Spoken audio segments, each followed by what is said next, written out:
오늘 종료주일입니다. 6월절이 다가오는 가운데 이스라엘 민족들이 예루살렘에 모이기 시작합니다. 그래서 예루살렘이 아주 사람들로 북적북적거리기 시작합니다. 그들이 여기저기에서 모여서 얘기하는 여러 가지 얘기 가운데 단연 예수님의 얘기가 가장 큰 이슈가 되어졌습니다. 예수님이 여태까지 했던 많은 증거들, 사역들, 역사들을 보면서 사람들이 이 사람이 메시아인 것 같다, 아니다, 나는 뭐를 봤다, 아마 그런 얘기들로 아마 그 안이 가득 차 있었을 것입니다. 그런 가운데에 예수님도 6월절날 오시겠지라는 기대감도 이제 포함되어 있었고요. 예수님이 오신다는 소식 가운데 그들은 그들의 모든 관심을 기쁨으로 표현해내기 시작합니다. 예수님이 들어오시니까 종려나무 가지를 흔들고, 이건 왕에게 보이는 어떤 예의라고들 하더라고요. 그러니까 왕이 오신 것처럼 기뻐하고 겉옷을 깔고, 겉옷은 진짜 소중한 것이거든요. 근데 그걸 막 길에다 필 정도로 사람들이 흥분하면서 예수님을 기뻐해야 하는 모습들, 그런 모습들이 이제 연출되고 있습니다. 이제 그게 이제 오늘 종료주일인 것입니다. 근데 저는 생각해 봅니다. 이 종료주일이 왜 우리에게 필요한가? 종료주의를 통해서 하나님이 우리가 알기를 원하시는 것은 무엇인가? 라는 것이죠. 단순히 이름 종료주일에서 종료만 보면 승리고 영광의 모습이 강하게 인상에 남지요.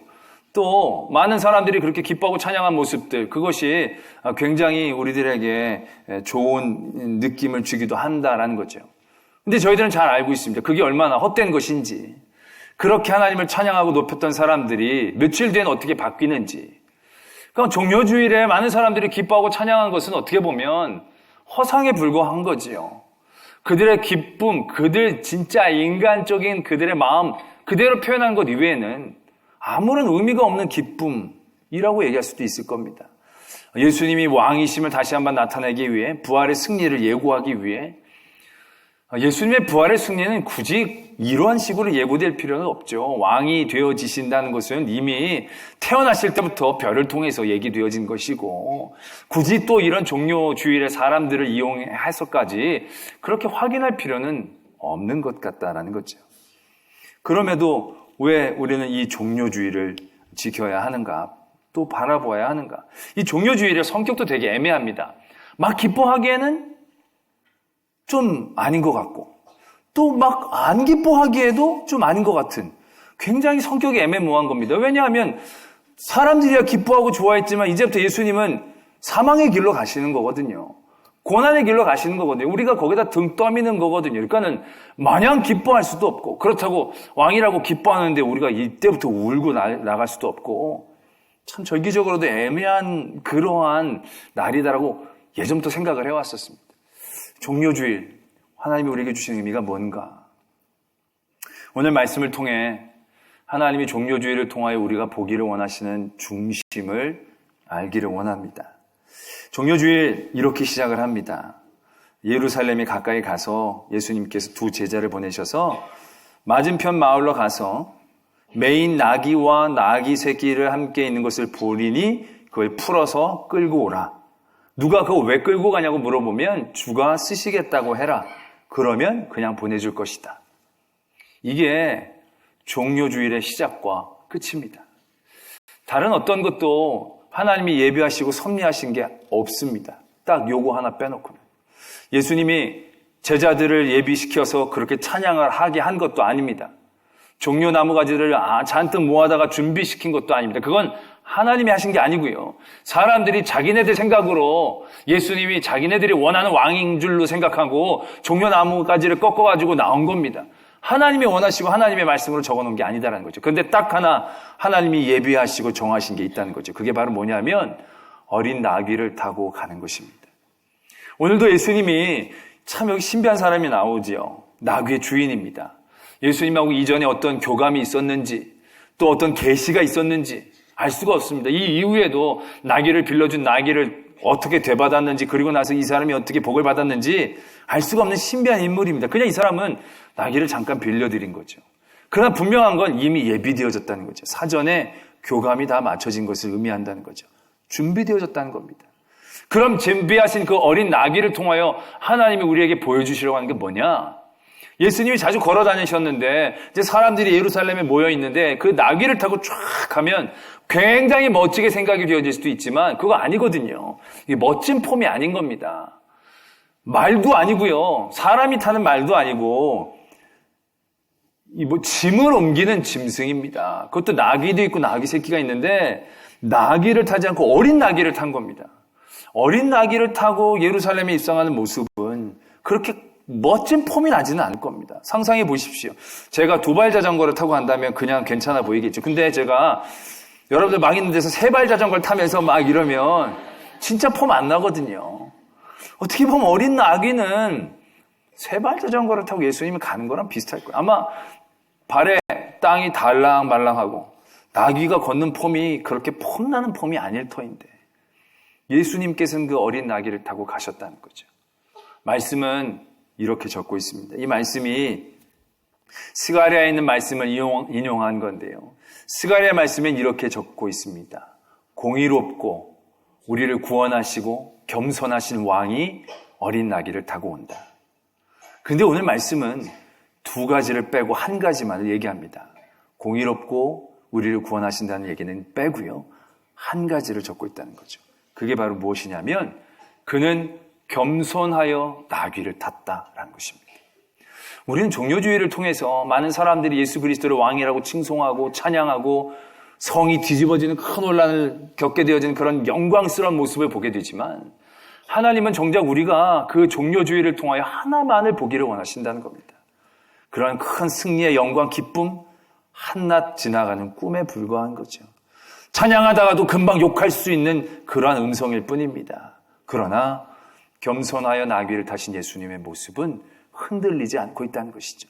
사람들의 칭송과 찬양 가운데서도 그 자세를 흐트리지 않고 어린 나귀를 타고 겸손함을 우리에게 보여주시고 겸손함을 우리가 알기를 원하시며 그 길을 뚫고 가시는 것을 우리가 보게 되어진다는 것입니다. 사람들을 보는 게 아니고요. 사람들은 칼라처럼 총천연색처럼 가지를 흔들고 좋아하고 기뻐하고 있지만 그 자리에 흑백 사진의 일부분처럼 예수님은 나귀를 타고 가고 있는 모습. 그 사람들의 기쁨과 흥분에 아랑곳하지 않고 자기의 길을 묵묵히 가고 계시는 예수 그리스도의 모습. 예수님, 하나님은 우리가 그걸 알기를 원하셨다라는 것입니다. 겸손함. 그것이 예수님이 종교주의를 통하여 우리에게 보여주시고 담기를 원하는 마음이다라는 것입니다. 예수님의 겸손함은 이때뿐이 아니죠. 시작부터 예수님은 겸손하기 시작하셨습니다. 예수님이 태어나셨을 때 말구유에 태어나셨습니다. 하나님의 아들이신 예수 그리스도가 인간이 태어나는 많은 자리들이 있을 겁니다. 뭐 좋은 자리부터 쭉 있을 겁니다. 그런 모든 자리 가운데서도요. 가장 밑에 주어질 수밖에 없는 말의 먹이통에서 태어나게 되어지시는 자리를 택하셨다는 것. 그것이 얼마나 예수님이 그의 삶을 겸손하게 시작하셨는가를 우리에게 얘기해주는 대목이 되어진다는 거죠. 또 그의 죽음 또한 마찬가지입니다. 사람이 죽을 수 있는 방법이 얼마나 많습니까? 죽는 길이 얼마나 많습니까? 그러나 그렇게 많은 죽음의 길 가운데에서도 예수님이 택하신 죽음의 길은요. 그냥 죽는 것도 아니고 사형 중에서도 가장 처절하고 가장 비참하며 가장 낮은 자에게 주는 그러한 사형의 방법으로 죽음의 방법으로 자기의 죽음의 자리를 택하셨다는 것. 빌립보서는 그렇게 적고 있죠. 죽기까지 자기를 낮추셨다는 거죠. 그것이 십자가의 죽음이다라는 것이죠. 예수님은 태어날 때부터 우리들에게 그걸 얘기해 주고 싶으셨다라는 거죠. 예수님이 단순히 구원하려고만 오셨더라면 굳이 말구유까지 안 가셔도 되는 겁니다. 그냥 일반 평범한 가정에서 태어나셔도 대단한 겁니다. 그냥 그 가정에서 태어나셔서 되어지는 것이죠. 아니, 왕가에 태어나셔도 불편한 인간의 몸을 입었다는 것만으로도 예수님은 우리를 구원하실 수 있는 충분한 조건들은 다 갖추셨었던 것입니다. 그러나 예수님은 그렇게 하시지 않으신 거예요. 제일 밑에 자리에서 태어나셨다는 거죠. 우리에게 겸손을 보여주시고 우리가 그 겸손을 닮아가기를 원하신다라는 것입니다. 더 분명한 말씀이요. 예수님이 돌아가시기 직전에 많은 사람들에게 했던 사역 가운데 제일 마지막 했던 사역이 무엇인지 아십니까? 발을 씻어주는 것이었습니다. 제자들과 마지막에 식사를 하시고 제자들에게 발을 씻겨주시는 것이 예수님이 사람들에게 행하신 사역 가운데 제일 마지막 행하신 사역이라고 볼 수 있습니다. 그 사역을 예수님은 이렇게 말씀하고 계십니다. 제자들의 발을 다 씻겨주신 다음에 그들의 발을 씻으신 후에 옷을 입으시고 다시 앉아 그들에게 이르시되 내가 너희에게 행한 것을 너희가 아느냐? 너희가 나를 선생이라 또는 주라 하니 너희 말이 옳도다. 내가 그러하다. 내가 주와 또는 선생이 되어 너희 발을 씻었으니 너희도 서로 발을 씻어주는 것이 옳으니라. 그리고 이렇게 말씀하십니다. 내가 너희에게 행한 것 같이 너희도 행하게 하려 하여 본을 보였노라. 예수님이 그의 삶을 통하여 우리가 닮기를 원하시는 것 단 한 가지를 꼽는다면 바로 겸손이다라는 것입니다. 예수님은 인간의 몸을 입고 이 땅에 오셔서 우리가 닮아갈 수 있는 모습으로 우리에게 보여주셨는데 다른 여러 가지의 좋은 말씀을 하시고 능력 이거는 닮을 필요 없는데 이것만큼은 너희가 따라해 주기를 원한다. 그게 바로 뭐냐? 발을 씻어주는 것이다라는 거죠.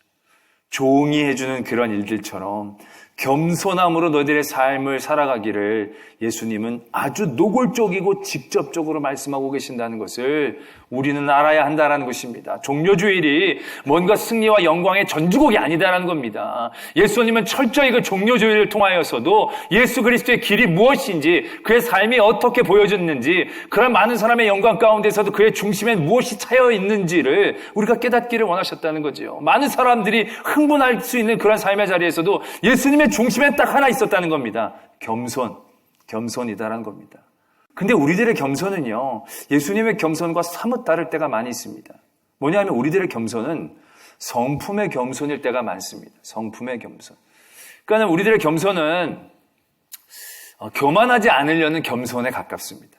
왜냐하면 교만하면 사람들이 욕하는 거 아니까 그 감각이 있는 분들은 겸손해요. 이렇게 행동하면 사람들이 저 자식 교만하다고 얘기한다는 그런 감각이 있는 분들은 겸손해져요.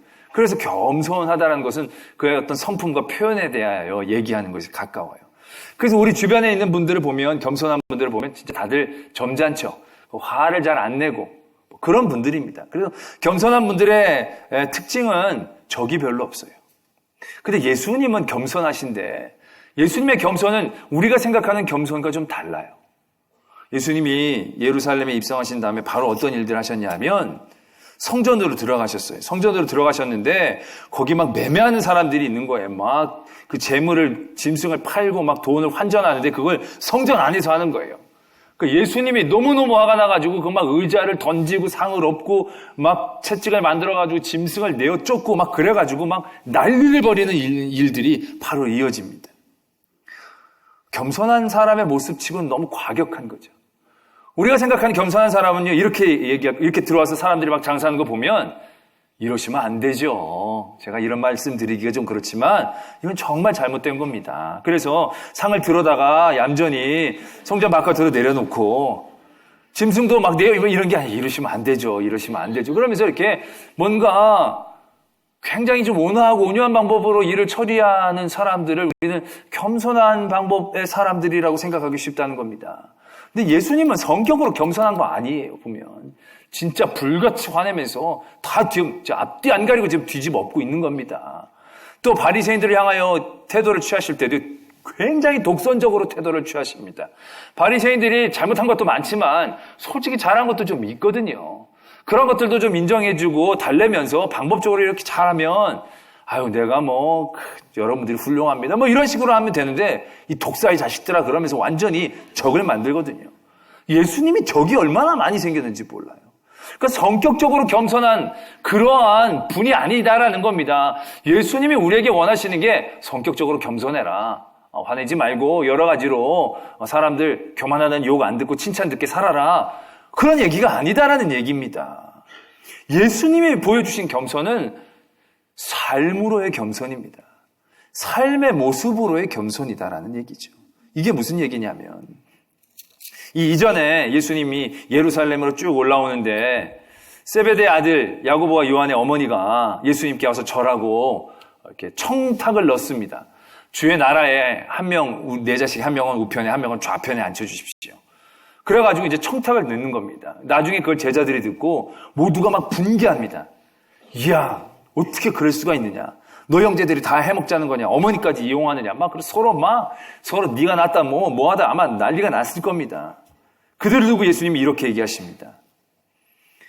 너희 중에 누구든지 으뜸이 되고자 하는 자는 너의 종이 되어야 하리라. 인자가 온 것은 섬김을 받으려 함이 아니라 도리어 섬기려 하고 자기 목숨을 많은 사람의 대속물로 주려 함이니라. 23장 11절에도 이렇게 얘기하십니다. 너희 중에 큰 자는 너희를 섬기는 자가 되어야 하리라. 누구든지 자기를 높이는 자는 낮아지고 누구든지 자기를 낮추는 자는 높아지리라. 예수님이 굉장히 중요한 삶의 원칙 하나를 우리에게 가르쳐주고 계신다는 거죠. 우리는 높아지기 위해 겸손합니다. 그런데 예수님이 우리에게 보여주시는 그 겸손은 그 다음에 뭘 얻기 위한 겸손, 낮아짐이 아니고요. 그냥 낮아짐에 집중하는 모습이다라는 겁니다. 더 쉽게 설명하자면 우리는 겸손을 자기를 낮추는 거라고 생각하지만 예수님이 우리에게 요구하시는 겸손은 우리를 낮추는 게 아니라요. 우리의 삶의 방향을 돌리는 겸손을 의미한다는 겁니다. 사람들은 다 높아지는 걸 바라보면서 달려갑니다. 낮아지는 척한 것도 쪼그렸다가 뜨려고 낮아지는 것에 불과한 것이지요. 많은 사람들이 바라본 그곳을 향하여 나아가고 있습니다. 거기에서 조금 더 자기의 인격과 성품을 표현하는 겸손인 척을 하지요. 그러나 예수님은 높아지기 위해 낮아지는 걸 원하시는 게 아니고요. 낮아지는 그 자체의 삶의 목적을 갖기를 원하신다는 겁니다. 그냥 사람들에게 칭찬을 받으려고 말구육간에 태어나신 게 아니다라는 얘기입니다. 어이구 어떻게 예수님이 말구육간에 내리셨냐, 정말 대단하고 위대하시다, 그 사랑과 성품이 대단하시다, 이 말 들으려고 말구육간에 내려오신 게 아니고요. 예수님은 이 땅 가운데 우리를 위해 죽으시려고 내려오셨기 때문에 가장 낮고 천한 길을 향하여 계속 끊임없이 나가는 그의 방향성 가운데 말구에 태어나셨다는 겁니다. 어린 나귀를 탄 것도 좋은 것도 많은데 나귀를 타셨구나, 이 얘기를 들으려고 하는 게 아니라 자기의 중심을 잃지 않기 위해 내가 지금 예루살렘으로 가는 건 죽으러 가는 것이지 섬기러 가는 것이지 높임을 받으러 가는 것이 아님을 깨닫고 잃지 않기 위해 그의 삶의 중심을 표현하고 있다라는 얘기지요. 예수님의 모든 삶의 중심이 그렇습니다. 사람들에게 막 화를 내고 적을 만드는 거, 사람들이 칭찬을 받아도 부족할 만국에 왜 그런 일들을 만드시냐, 다 자기를 낮은 곳으로, 더 낮은 곳으로 향하여 가게 하는 그 삶의 구조에서 그의 모습과 태도들이 나타나고 있다라는 것입니다. 우리의 겸손은요, 어정쩡하고 성품의 겸손으로 멈추기 때문에 제대로 된 하나님의 은혜를 경험하는 데까지 나가지 못하고 그냥 사람들에게 칭찬만 받고 끝나는 겸손으로 말 때가 많이 있다는 거죠. 그런데 그것도 그 구조에 두면요, 그 겸손한 삶의 태도들을 계속 지탱해 나가기가 어려운 구조 가운데 우리가 어줍지 않은 겸손을 흉내내고 있을 때가 많이 있다는 겁니다.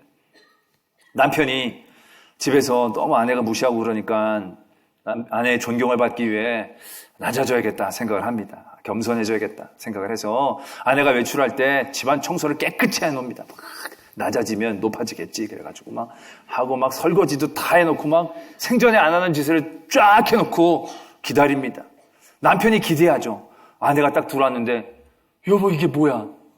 당신 정말 너무 멋지다. 당신 진짜 당신 최고야. 너무너무 고생했어요. 당신 누워 내가 다리 만져줄게 막 이러면서 어떻게 이렇게 진짜 당신 같은 남자랑 결혼한 게 행복하고 너무 감사해 막 이러한 얘기를 기대하면서 막 했죠. 그런데 아내가 들어왔는데, 여보 웬일이야, 설거지를 다 해놨네. 근데 이게 뭐야, 밥풀이 아직 묻어있잖아. 그러길래 시키지도 않은 짓을 해. 가만히 여태까지 하듯이 쳐자지 왜 일을 두 번 하게 만드냐고. 이렇게 나오면 어떻게 되겠습니까? 내 다시는 저놈의 저걸 하나, 자기가 높아지려고 애를 썼는데, 그래서 낮아졌는데 사람들은 우리의 낮아짐을 알아주질 않습니다. 집안에서 아내 된 분들이 집안일 하루 종일 해도 남편이 들어오면 꼭 이렇게 얘기하잖아요. 하루 종일 뭐 했냐고. 자기가 한 거 상대방은 몰라주거든요. 자기가 낮아진 거 상대방이 알아주기를 원한다면 그건 굉장히 잘못된 길을 선택하고 있는 겁니다. 사람은 내가 낮아지고 애쓰고 힘쓰는 그 모든 과정들을 다 이해하지 못합니다. 그 구조 가운데에서는요, 우리의 겸손한 마음을 지켜내기가 어렵습니다.